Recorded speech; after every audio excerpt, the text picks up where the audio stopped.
There's nobody who has the answer for you. Nobody else has the answer. Yes, you can talk to incredibly talented psychics and mediums and people that can help you. The actual answers that you're looking for, they're within you. And so, what we need to be really careful of is this like guru mentality. Okay, you are the expert of you. It is experiential. So, you can't bypass that. You can't.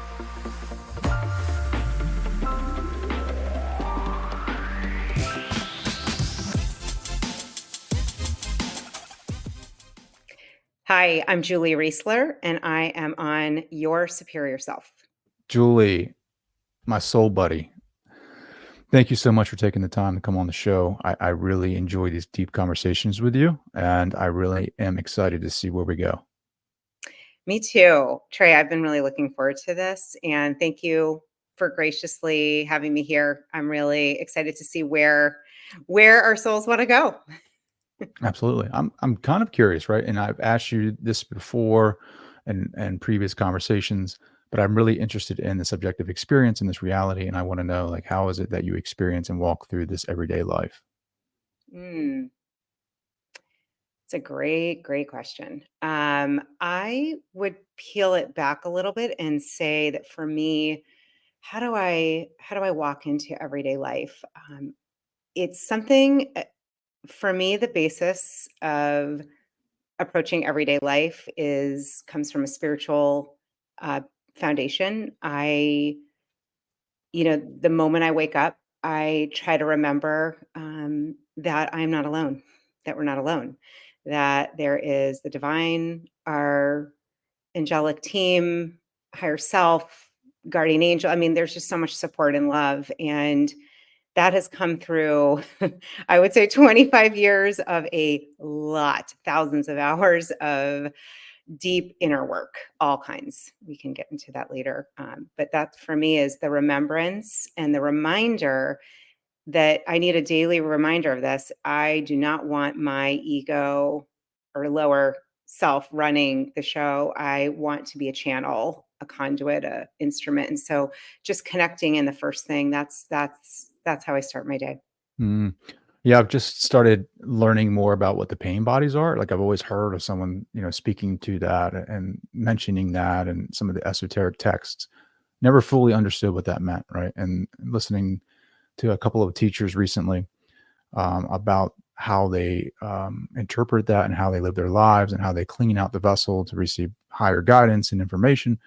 Like one of those techniques is to essentially mute the ego, right? Like, and that means when you're in a situation you feel triggered, right? It's not about, disassociating. It's about not reacting in the way that you have previously in all in your entire life. So if you're having a conversation with someone, a relative, or a significant other, child, mentor, whatever, boss, and they say something that triggers you, like you don't respond the same way, and you feel that burn, right? That pain body of like everything is firing on all cylinders. The brain is creating chemicals. The body wants to react. You want to say the thing that you've always said to show them that you are right. But these teachings say take a step back and be the neutral observer of that and feel it. Like, what is this pain teacher teaching you? Like, what is in this moment right now that is so important to the evolution of your consciousness? And I'm going to be completely honest. I've been struggling with that, like I have, and it seems like in every other conversation that I'm having, like the old Trey is wanting to come up and people are like, well, you need the ego to survive. I get that. I get that. Like I need the character of Trey to walk through this life because that's how I navigate it. But I don't need to react the same way that Trey would. And that's where I've been struggling because it's like, well, if Trey doesn't act this way or in this certain fashion, like how does he act? How's the new guy act? And so in feeling that too, like I mean, I don't know about you, Julie, but I feel it in my third chakra. I guess that is the solar plexus. And it just like the warrior wants to come out with the sword and the shield and just kind of go to battle for what he believes in. And it's like, hold up, homeboy. Like, let's reassess. Let's kind of take a step back and, really dive into what this is teaching you, and which is fascinating to me. And I want to hear more about your thoughts on this. I didn't know that aspect of spirituality. I thought consciousness was just like going out and exploring the cosmos, right? Like, and receiving different information and having experiences. And I'm finding now that's more what the ego wants. What are some of your ideas and misconceptions of spirituality? Like, when somebody hears about spirituality, like they don't think about the pain bodies. Like, what is the biggest misconception to you? I am feeling such alignment. Excuse me, I have so many thoughts. This is so divinely timed, this conversation, because I'm doing my own deep inner work around what you're talking about. And I think this is, for anyone listening, this is something that I feel like is what's coming up. And the pain bodies, it's also known as shadow work. There's a lot of ways to pull this, what threads to pull this up by, right? So inner parenting, the inner family systems, IFS, in the end, what we're doing, this is my experience, and I'll share. I've been doing so much of this work the last 5 months. It's actually been profound. And the thing is with spirituality, and I get it because I have been there. I think for many of us who want to explore our higher self, the way to add, impact and light in the world and uplift consciousness and change the way our systems are running, right? With more love, with more compassion, with more understanding. The thing is to understand is that we on earth, we live in a world that has polarities, that has the good and the bad, the dark and the light. And my belief, my understanding, and this comes from a lot of different traditions, as well as I'm a big fan of A Course in Miracles, the Buddhic, the Hindu tradition. There's so many different ways of pulling this. But what it's saying is that the divine creator is all and loves and honors the wholeness. And what we're looking at is how to become whole. You cannot become whole if you are pushing down and repressing parts of you, aspects of you that you don't want to see, that you don't love. And what we do is we project them onto other people. I had a recent situation that really woke this up in me. I saw this encounter with somebody, and it was not a typical, like, lovely encounter. And excuse me, so funny. My throat chakra is like, yep. It was Locking up. it's funny, I felt your solar plexus when you said that. That's exactly so. Just I'll pause for a minute, and within our chakras, and we can use this to help us. Our solar plexus, when aligned, is connected to our divine will, to that wholeness, that stepping out with a sense of empowerment. Empower, the power that comes from a greater source, not the power over, but power with. So of course you're going to feel that in your solar plexus, like, oh, our ego, I believe, is there's no part of us we should hate or wish away. I don't believe that. I believe wholeness, holistic, integrative totality is what we're looking for. And I know for me, doing a lot of that work, I've been using Dark Side of the Light Chasers. That book by Debbie Ford is a game changer. There's many other works out there that does this. And the idea is to call in those parts, those painful parts. I was trained by Teal Swan in her completion process, also a similar kind of work. And it's learning to love and honor those parts, the parts that are, that feel not good enough, that jealous, vengeful, whatever it is, and learning to embrace and bring them in. And I think for spirituality to just be the light, and I get it because I've been there. We're missing the wholeness, and to get that in the end, there's a creative, loving force that doesn't judge us ever. My belief, and the way to wholeness and to freedom, so the ego's not driving, is by loving every aspect of yourself, and that's why we call it shadow work. That pain, going in the pain bodies. It's not fun. It's painful. I mean, that's actually, we're about to move into Scorpio season while we're recording this. And that is, to me, the quintessential uh, underpinning of this sign, right? Is the depths, going into the shadows, embracing them. And I used to run away from them. I really was like, please, no, thank you. I have no desire for that. but we miss our wholeness. And that's where we get our freedom. That's where we get our whole feeling of the the divine that's within us. Yeah. One thing that I can say is, like, as you do the work, um,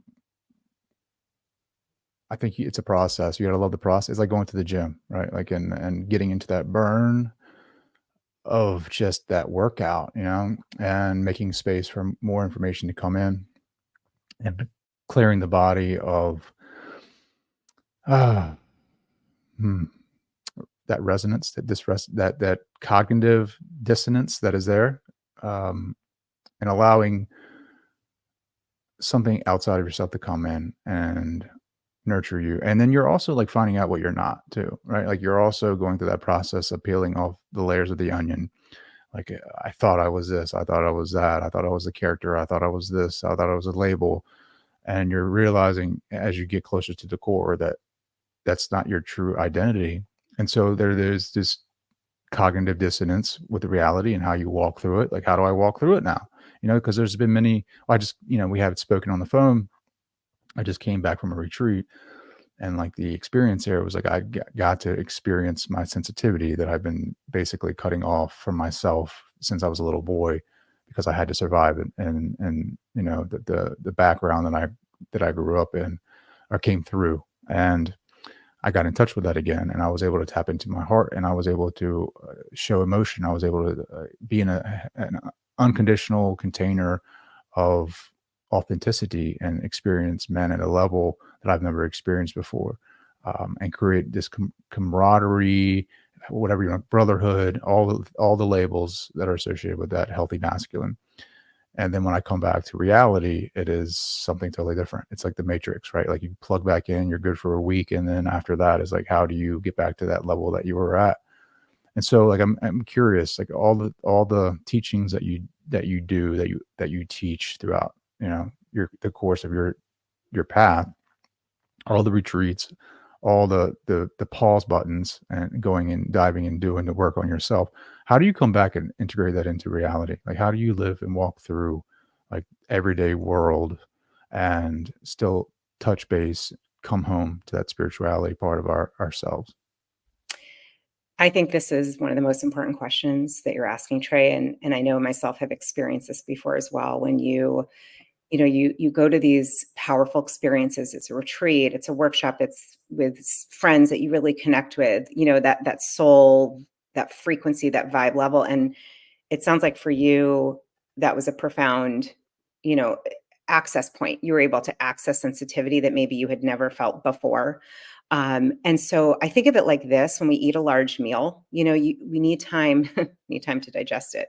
That's why Thanksgiving, I've learned, like, don't go crazy, because you're gonna blow out your digestion and your system. And I think what I would say on an energetic level is, when we are in these experiences that are shifting our energy, our vibration, we're getting a new perspective on life.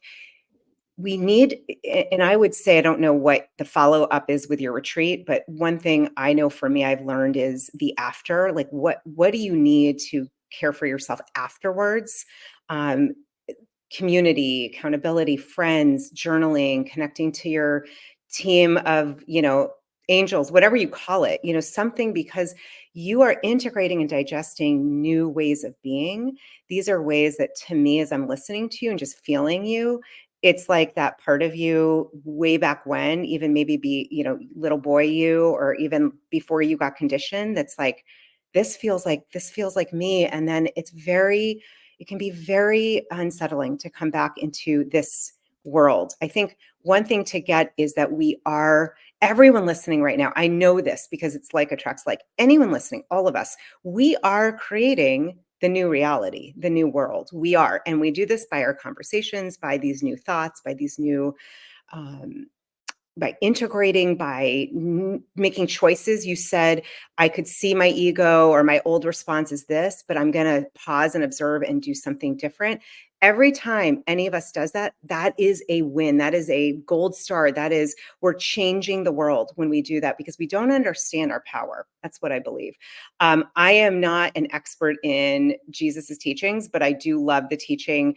to be in the world, but not of the world. So it's our job, as whether you call yourself a heart-centered, conscious human being, a light worker, a soul seeker, a uplifter, a peacemaker, whatever it is, each of us here, that integration part, understand, and I've been there, expect it can be rocky, because you are shifting into, listen, we live in a vibration, especially before elections.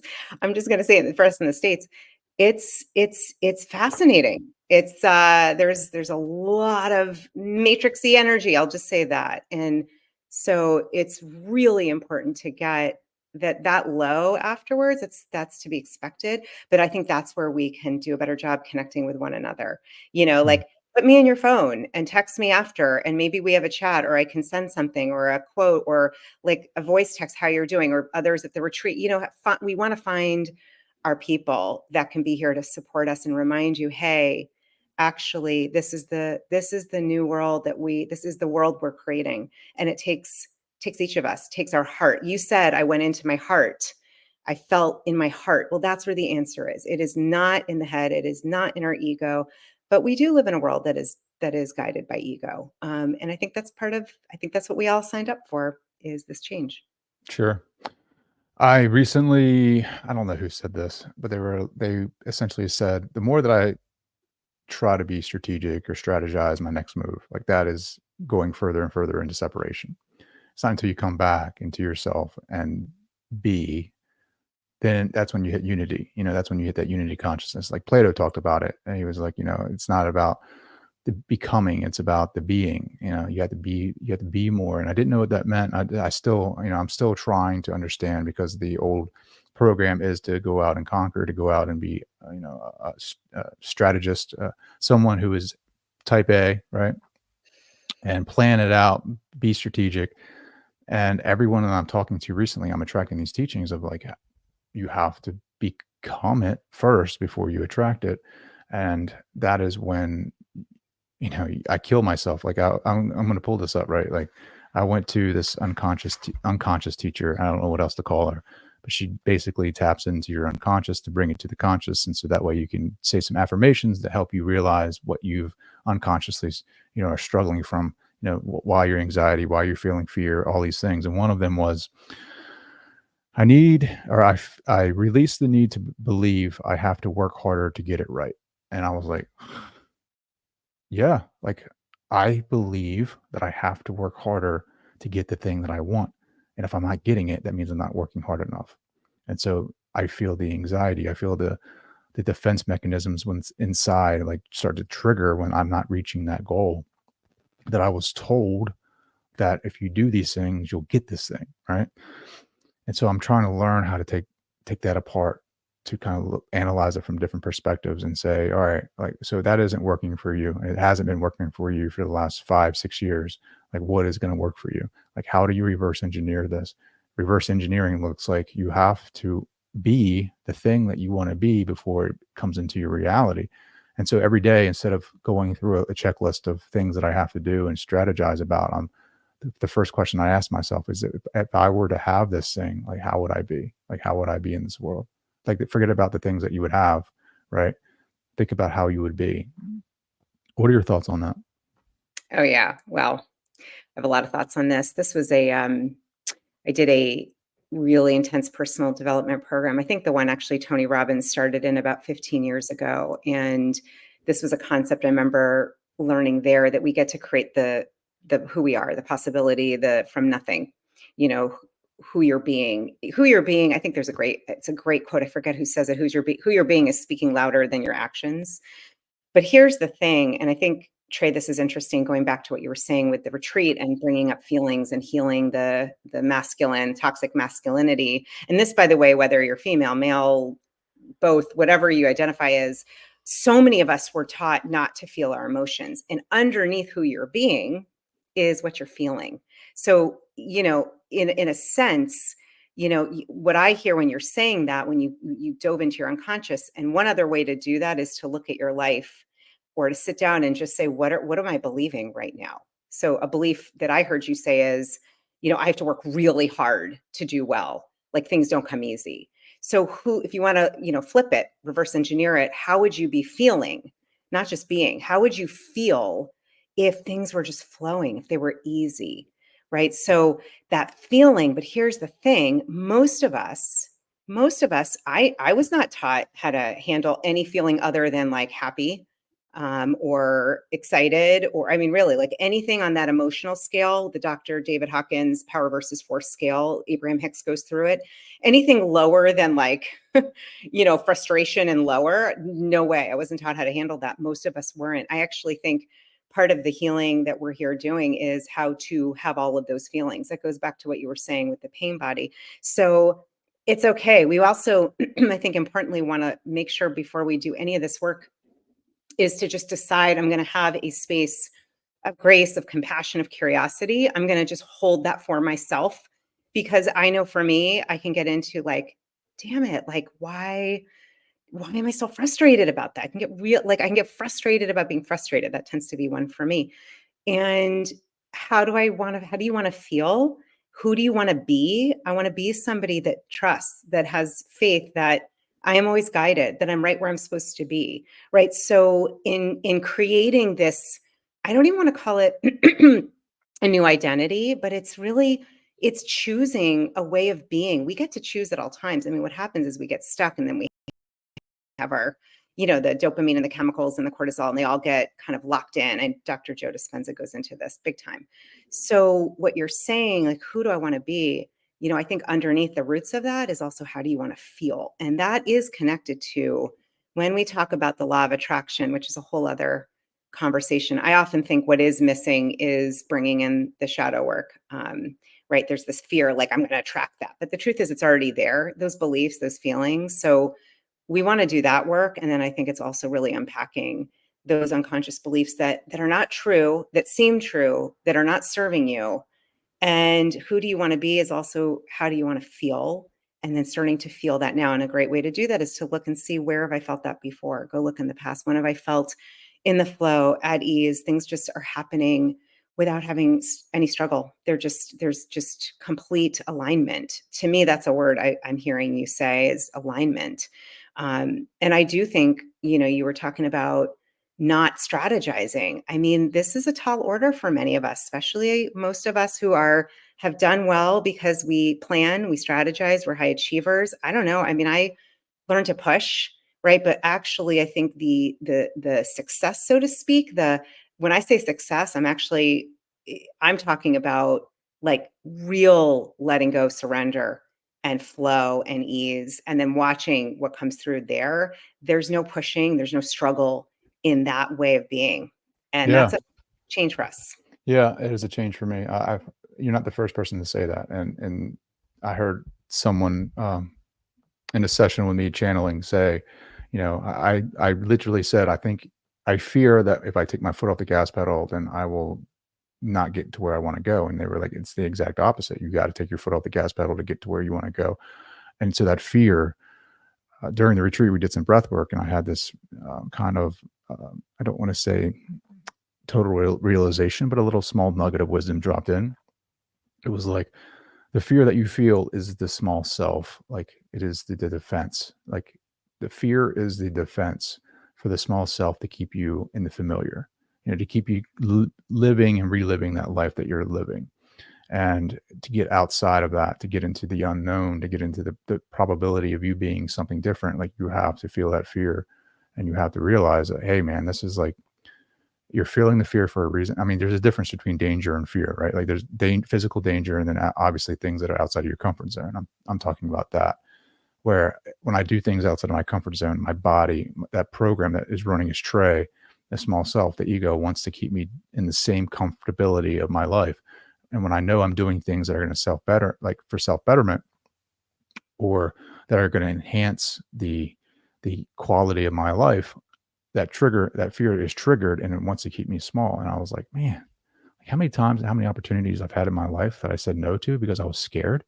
And then I felt this total immense, like, regret of all the times that I've gave up on myself, and I know I'm being kind of harsh on myself, but it was like a realization of, like, moving forward, let's be a little bit more aware of the fear that you're feeling, and look at it and feel it and understand that maybe it's your small self trying to keep you in the familiar, try to keep you in the same routine, the same life.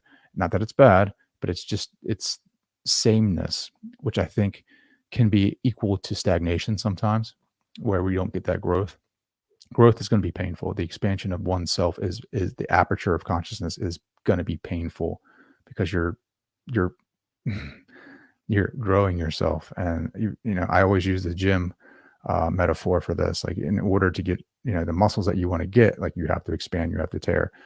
Um, as you expand yourself, Julie, right? Like, what information are you able to tap into? Have spiritual teachers come into your life, maybe physical, non-physical, to give you more information? Have they guided you?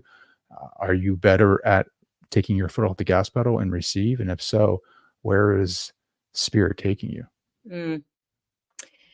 Yeah, that's the question. I have definitely noticed, and it's so, I want to say it is counterintuitive. We think, I feel you. I'm like, yep, we're so conditioned to put our foot on the gas. So for me, I actually purposely leave most mornings for quiet time to connect with my higher self, with spirit, with, for me, I verbalize. I like, it's funny, I was clearing my throat before, right? Like, using our throat chakra, using our voice. I like using my voice to call in and say good morning to the angels and the archangels and my team of light. That's how they come to me.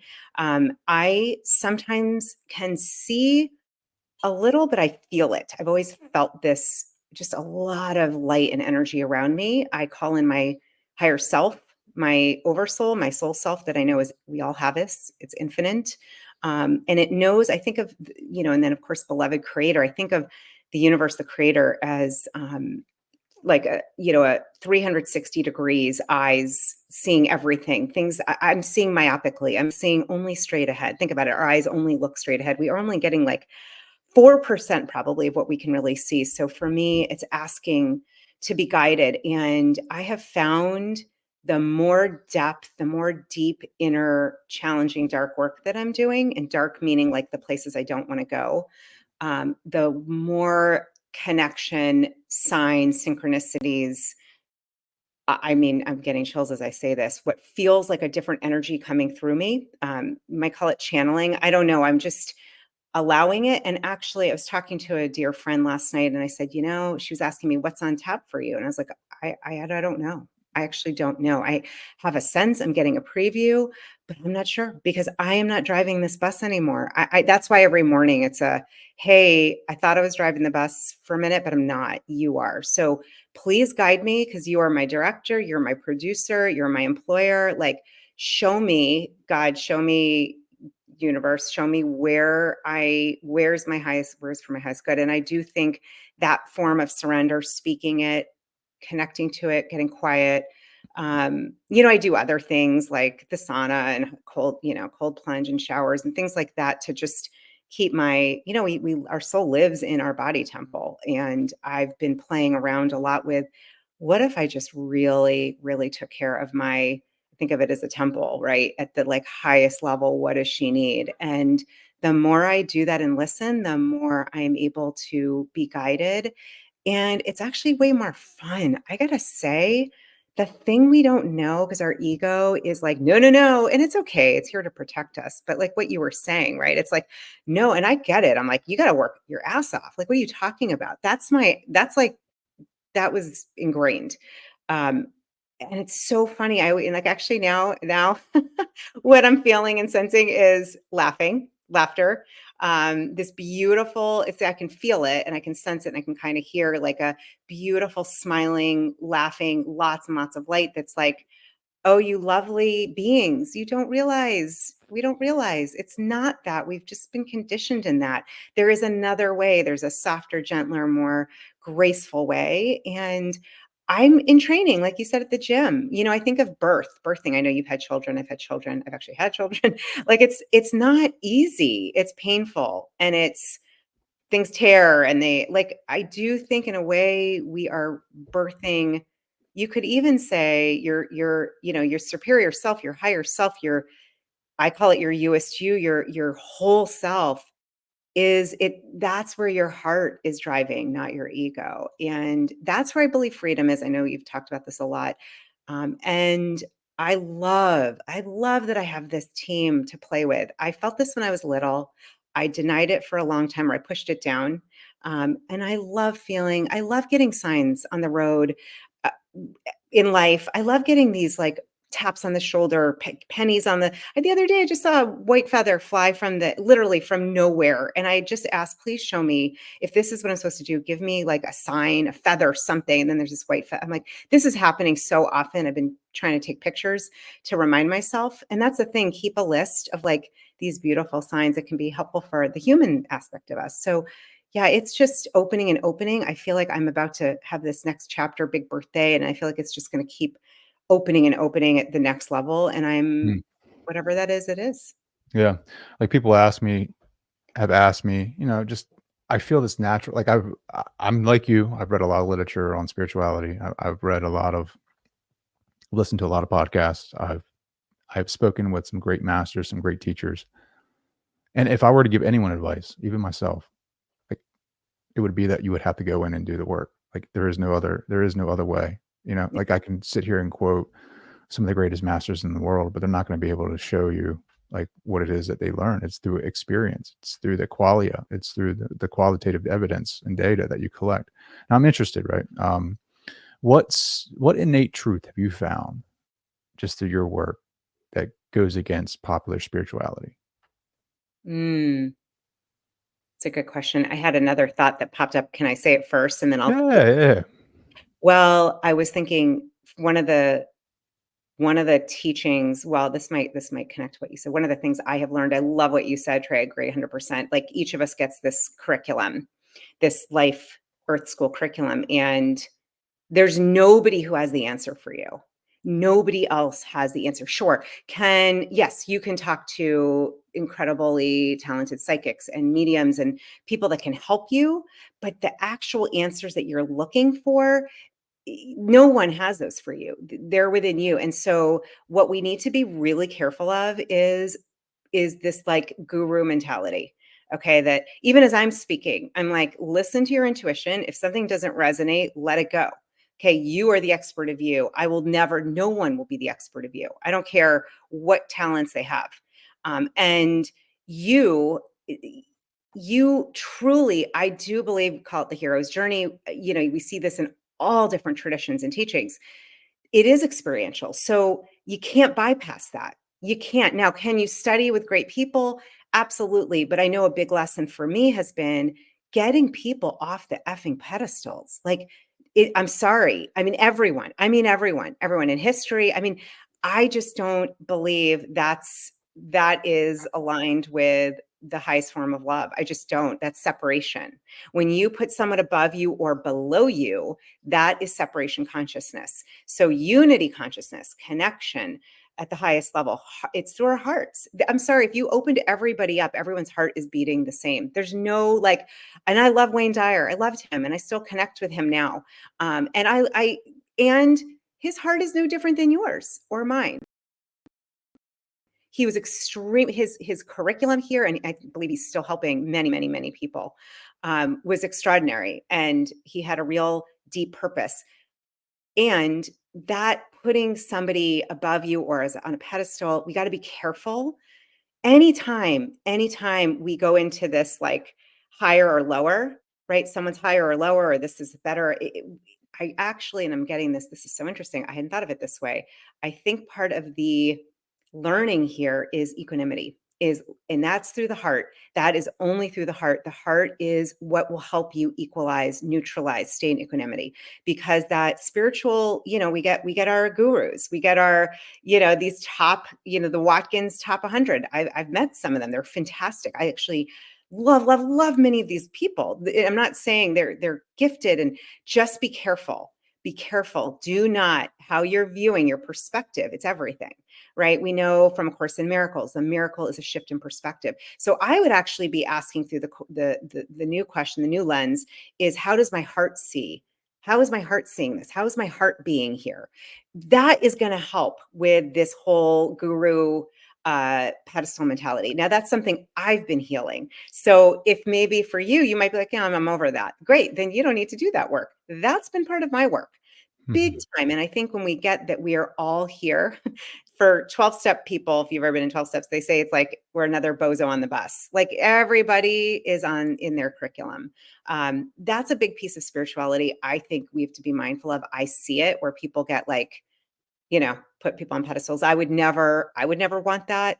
And that's been my work is to take everybody off. Because when you do that, you separate yourself. And that's where you go into ego. Mm. How would you define ego?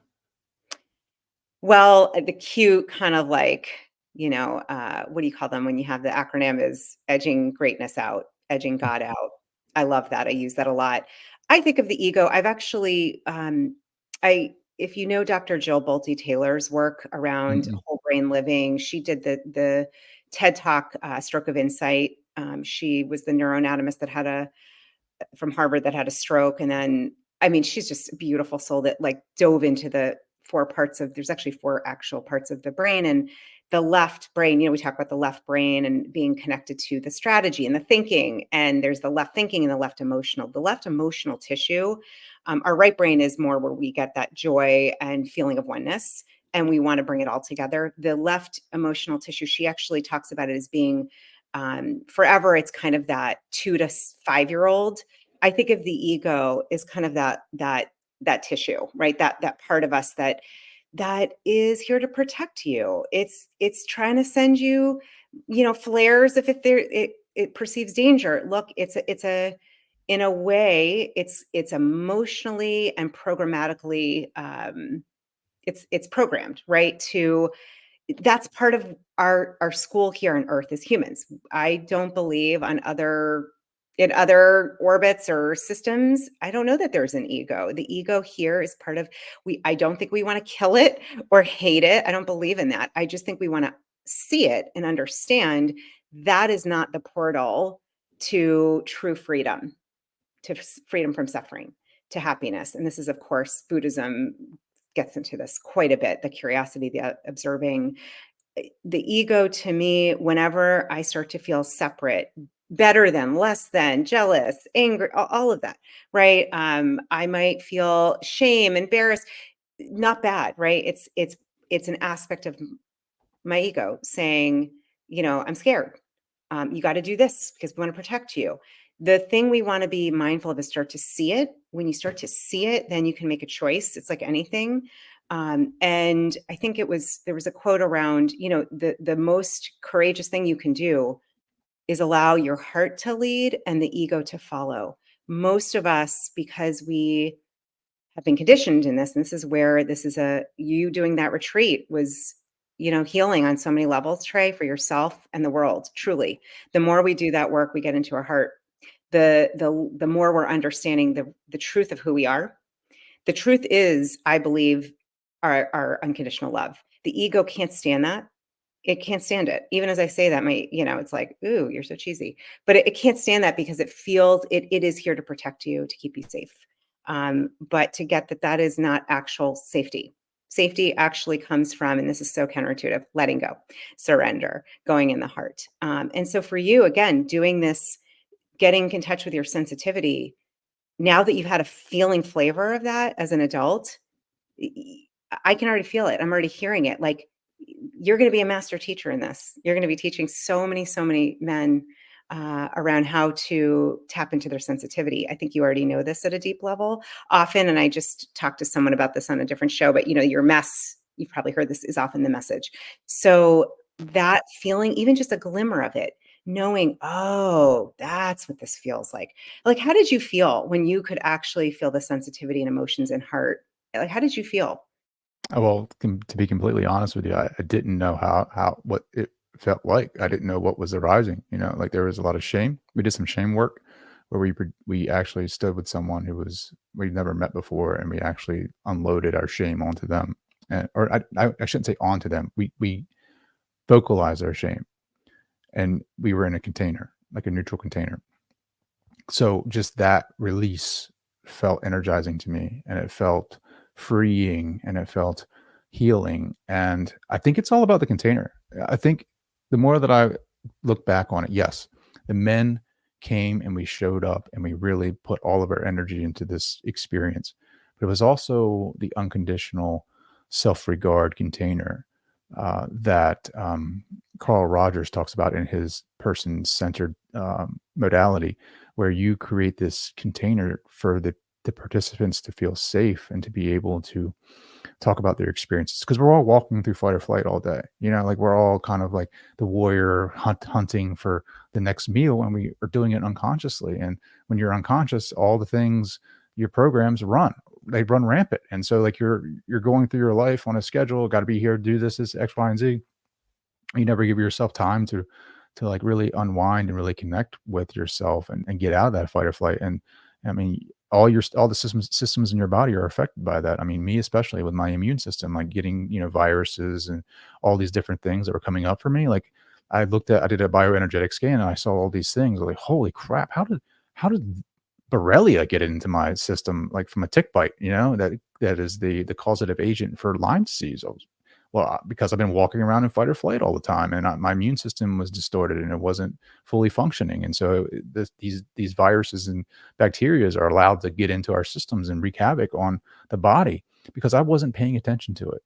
I was more focused on a dream that was given to me or that was programmed from society saying I needed this to be successful. I wanted to be successful because I was doing it for other people because I needed that love, you know? And so the biggest lesson that I got from this retreat was that I found a way to generate the love of myself, Mm. you know?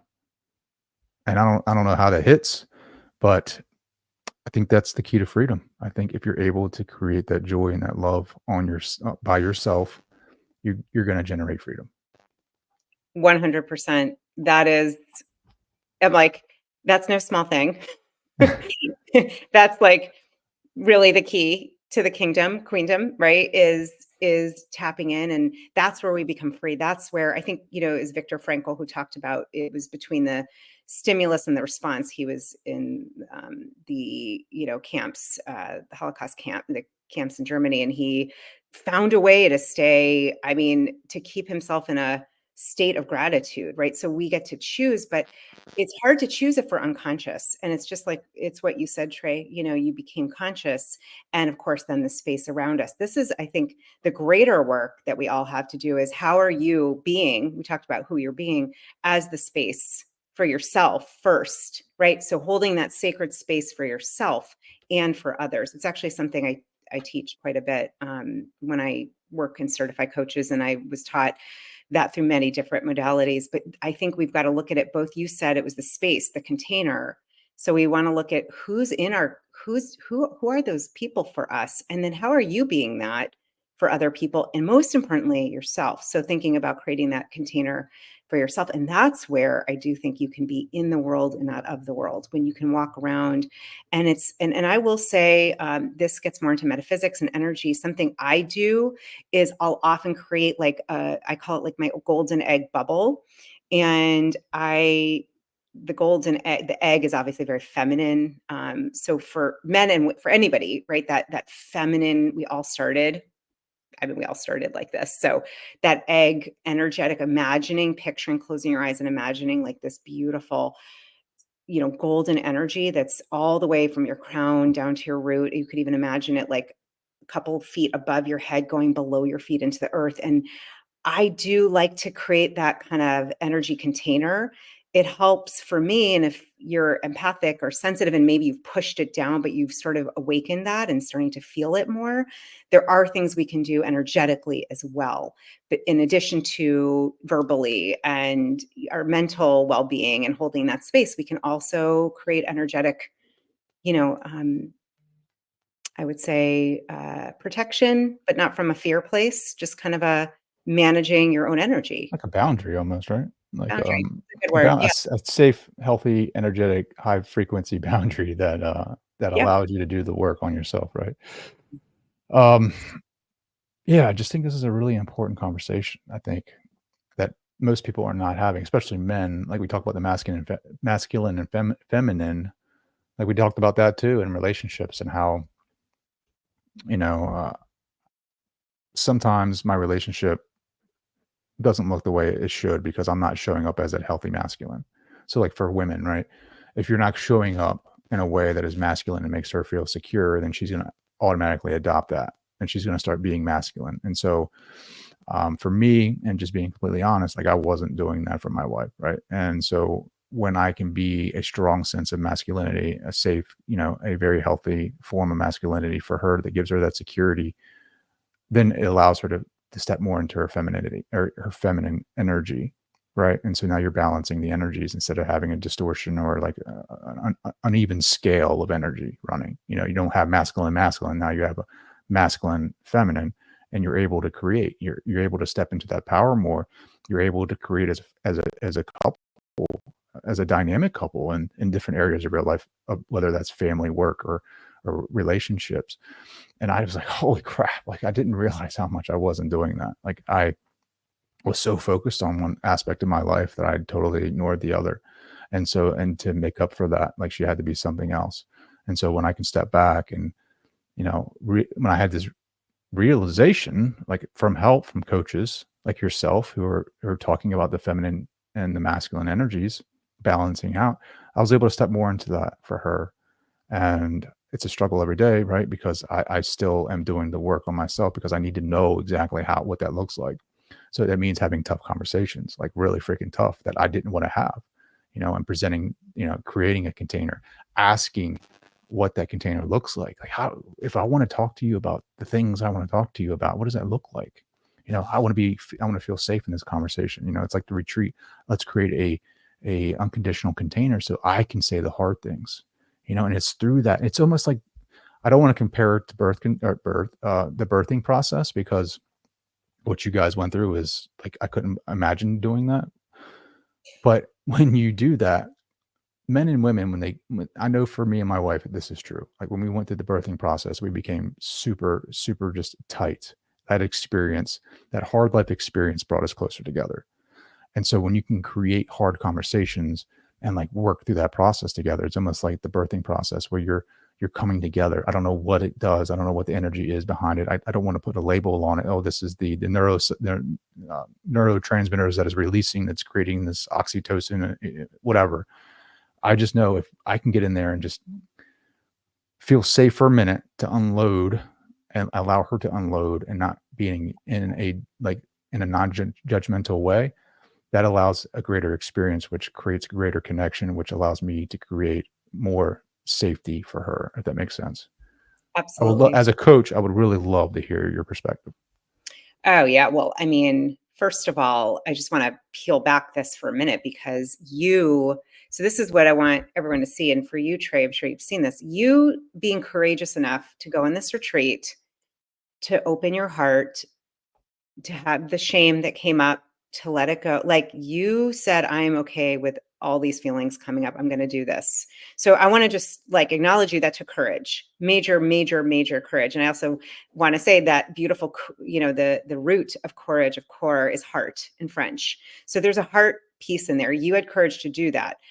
Right. So something got moved in you. And I have a feeling it wasn't just this retreat. You've been doing this work on yourself. Right. So these conversations, they're crucial. And what we're really doing is we're saying, can we be safe here to fully be myself, to fully be exposed? Now, you having those hard conversations, it's like you said the gym earlier. You cannot build a muscle if you don't have the micro tears. You don't want to now. There's tearing. I've done that. That sucks. And then you're out for a while. And so this is where, just like the gym, you don't want to like go all of a sudden from 10 pounds to 75 pounds.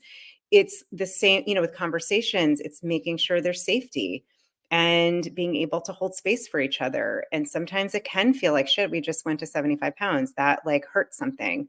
And it takes courage. Many of us get fearful. We're going to be rejected. We're going to be left. We're going to be, our partner is going to say, like, I don't want to be with you. I don't want to be with that.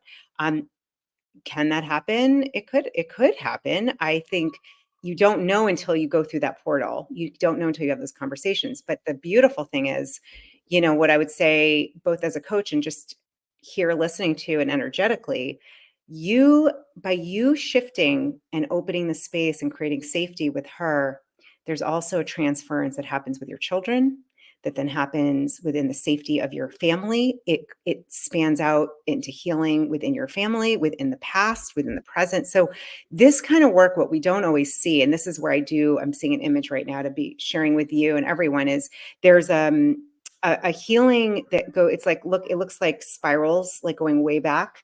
We don't know how many generations the healing can go to and how many in the future. But every time we say yes to courage and faith and being honest and doing the work, we're healing something within ourselves, and we're adding healing in ways we don't even understand, and it's all for the better and for the good. So, I would say the other thing, just from a coaching perspective, the fact that you have been able to experience those feelings and release them on somebody else, the fact that you can see, oh, this is shifting with my wife, just means, right, like that means there's so much more that's possible. And so the thing I would be curious about is, what are you creating together? I think it's easy to think like, I'm female and I have dominant feminine and you have dominant masculine, and it's so different. It's like a soup. We have all of it. Now, typically, there are roles, right? Like for many of us, not everyone fits in that, but that toxic masculinity. And I think this is part of the shadow work, is to say, like, shit, I'm seeing the toxic masculinity. It is here. And I want you to know I see it and I'm aware of it. And I am going to do my best, but call me out on it. This is what I say to my husband. It is so uncomfortable because I don't always want to be called out, even though I say I do when I'm in a place of heart and non-ego. And then he's like, you were really kind of, you were kind of stubborn there. You really, so, but we want to create that safety. And I don't know, Trey. I think the courage piece, the willingness, the awareness, that's the first step. And to have that and to say, setting your intention. We did this before we started. And it's deciding, you know what, I want to live with freedom. I don't want to be driven by my ego. That takes something, but don't be surprised. I guarantee you the work you're doing now, it is going to shift in the best way for you, for your family, for your relationship, whatever that looks like. Like, it's just, that's how I've seen it work with clients, with myself. It's just how it works. When we dare to step into heart-centered connection when it's hard, the universe takes care of the rest. It's true. Mm. How has your reality changed? I mean, since, you spoke earlier about how you walk through this world and Oh experience my it, but when you tap into this, right, like, how has your reality changed?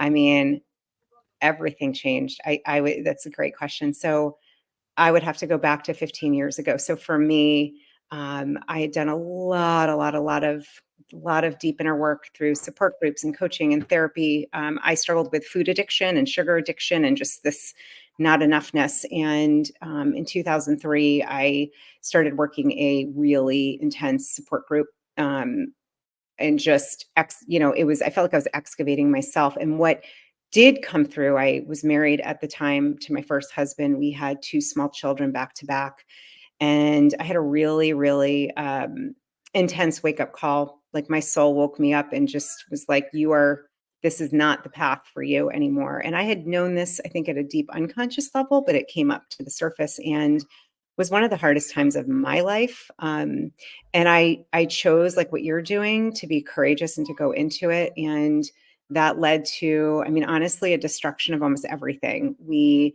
graciously separated and divorced. I was a single parent. I went back and got a master's degree in, integrative health and coaching and nutrition. I got a message to leave my job. I was a full-time job with benefits. I worked for Panera Bread. I had a great job, big, huge franchise. There was nothing wrong with it.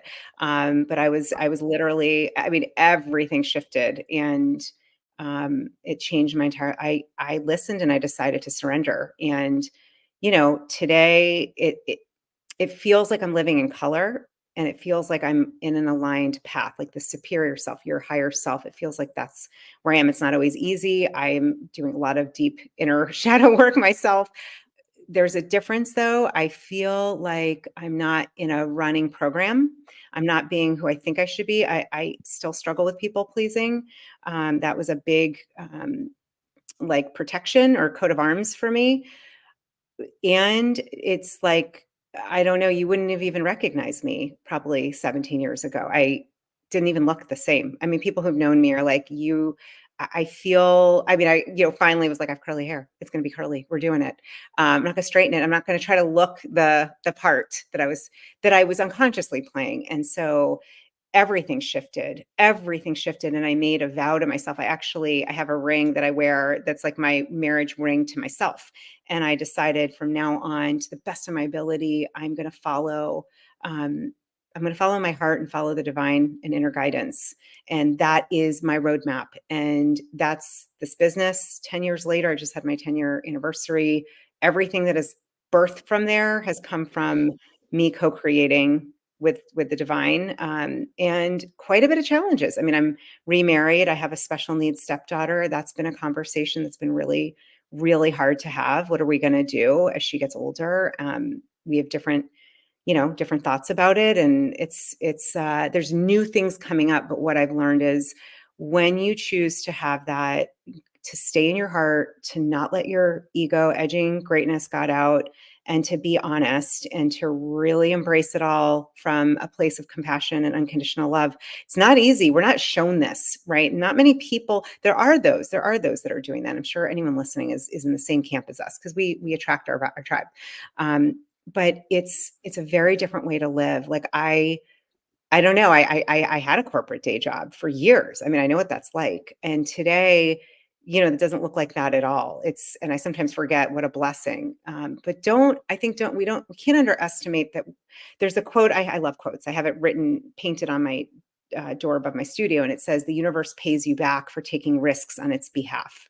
It's by Shakti Gawain, an indigenous, amazing, wise woman, medicine woman. And I believe that. I believe that when we dare to have those conversations, when we dare to go deep and to feel things, and to, release the shame and talk about those feelings and allow ourselves to be whole, I'm serious. That's where success, i.e., surrender, freedom, joy, peace, that's, I believe, what we're all looking for. It's not the cash and prizes. Those are nice things to have. We need resources to live. I get that. I'm all about that too. But I actually don't think that is not the essence of what we came here to do. We don't take that with us as an infinite soul. We take our learning and our wisdom to the next life. And for me, and this is where my high achiever comes in, I'm like, I want to get to the end and be like, yes, I did it. I did this life curriculum. I messed up. I got some bruises and some weird things happened, but I met my life's plan with full heart, and I think that's what we take with us, is the deep learning about love. Did I love enough? Every time I listen to an NDE, anytime I tap into the divine, what I hear is, you're going to, life reviews, right? How much did you love? Did you love yourself enough? Did you love others enough? Did you love enough to sometimes just put the resentment aside? Put it aside, right? And so that's a I guess I would just say this. Who I am today, who I'm being today, is from the most challenging time. I mean, I wanted to take my life. It was like horrendous, horrendous, horrendous time. Not really. I didn't want to live like that. I felt so like I was wearing a mask. And for anyone who feels that, I want to say that I do believe, again, polarities. On the other side of that darkness, you will know light and joy that's like a different level. And I know that to be true. Mm, mm, so powerful. Yeah, I think there's a lot of people out there that feel the same way. Like, they don't feel like they resonate with the way that the world works, and they're tired of putting themselves into these little masks and try to live a certain way. They're a certain way with their family, their work, their friends, and at some point there's a tipping point. And how do you how do you how do you be, right? Like, and a lot of people don't have the tools. I mean, to your point, we didn't have this model when we were growing up. We weren't shown this. I don't think our parents knew about this. I don't think their parents knew about this. But when you become conscious of the unconscious, when you become a conscious about what it takes to move forward, like, now you have a responsibility. Now that it's in your awareness of, like, all right, there's a different way to be. I think now you have the responsibility to go find what that looks like. Now the ball is in your court. And as you ask for help, it will just come to you naturally. Like the interest, like the universe will take interest in the one that takes interest in itself. And I'm a living example of that. Like there has just been numerous people, especially now that I'm moving towards a new way of being, less foot on the gas, more kind of allowing things to come to me, and it's not easy at all because it's like I don't, how do I start my day without a list of things to do? It's like, all right, well, I'm just going to go and feel it out. But I've had more people reach out to me in the last week for just teachers, guidance, guests that want to come on the show that people that I've reached out to in the past that I've never heard anything back, and a year later, here they are asking to come back on the show, Yep. because I'm in a different space. I'm projecting a different energy out there. It's my responsibility to find a new way of being. That doesn't work. For 6 years, I just grinded. The David Goggins. Keep grinding. Come on, lead the pack. Be that leader. And it took a toll on me, health wise, mentally, spiritually, and I'm in that I'm in the exploration state. I'm not self-realized. I'm not a guru or teacher. I'm just kind of like the guy who's like finding his own like results from his experience. And I'm here to talk about that. And just maybe this might help someone take the foot off the gas and like really start looking in. But I'm telling you, like you can go to all the channelers, all the psychic mediums, everybody in the world. And I love talking to them and having conversations with them about the future and the probabilities and all the things. But you're never going to find it. You're never going to find what you want until you go within. You're never going to find that next piece of the puzzle until you go in and do the work. And it's scary and it's hard and it does not feel good. The pain body does not feel good. They call it the burn for a reason, because it burns when you're in the moment and you want to be the old version of yourself and be right and show them all that know what you're talking about and that exactly what to do next. But you got to take that step back, because you know that it's fear that's driving you in that direction. The fear of like not looking right, of not being the best, of being, weak in that moment. It's fear. And that fear is the small self trying to get you back into the familiar. You got to take a different step. You got to take a step back, be objective, be neutral, and ask, what is this moment here to teach me? And in this moment with you, Julie, like I love having these conversations, and I hope that we've taught people to at least take a pause and look inward. So I can't believe what time it is. Can I feel add like, one more thing really yeah, fast go ahead. as you're ending? And I'm like, hold on, because I'm hearing this and I'm hearing I have to, is it okay? Yeah, One go thing, ahead. Go ahead. because I love what you just said. And I want for everyone to get, first of all, that guru is you in you. And I actually think our best guru is nature. Absolutely, hands down, our best teacher in the world is nature. I look to nature to get my answers. And I'm going to say something that we miss. We don't even see it. But the heliotropic effect, this is the effect of all plants, all living things. They are always reaching towards the sun, towards the light, right? I have plants that are like going to the right. We're like, what happened? I'm like, oh, the sun is over here. So to consider that everything in nature is always aiming to reach the sun, to grow, to be nourished. It's the same thing. Shedding light on the pain, on the dark, on the ego, on whatever. We want to lovingly do that. We want to do that compassionately and with curiosity. We don't want to shame ourselves, because that's going to go back into ego.